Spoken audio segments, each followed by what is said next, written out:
giorno dell'ira, quel giorno, il mondo si dissolverà in cenere, come predisse David con la Sibilla. Che gran terrore sarà quando il giudice verrà per tutto sottoporre al giudizio. La tromba diffondendo nuovo suono per i sepolcri di ogni terra, tutti raccoglierà davanti al trono.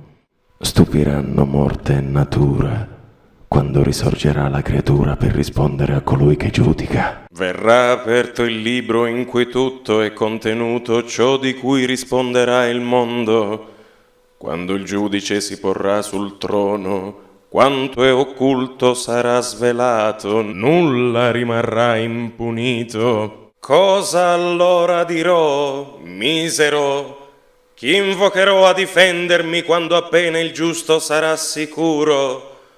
O re di tremenda maestà, che solo per grazia salvi gli eletti, salva me, fonte di misericordia. Gesù, dolce, ricordati che sono lo scopo del tuo avvento. Quel giorno non mi condannare, cercando me sedesti stanco, soffrendo la croce mi hai redento, tanta pena non sia vana. O giusto giudice della pena, fammi dono del perdono prima del giorno della resa dei conti. Piango e gemo come un reo, di colpa si arrossa il mio volto, perdona, mio Dio, questo tuo supplice. Tu che assolvesti Maria Maddalena, Che esaudisti il buon ladrone, anche a me desti speranza, non son degne le mie preghiere.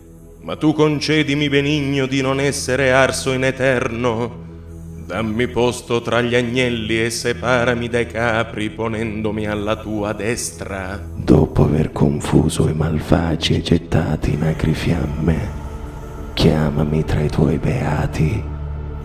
Ti prego, supplice e smarrito, col cuore contrito come cenere, abbi cura della mia fine.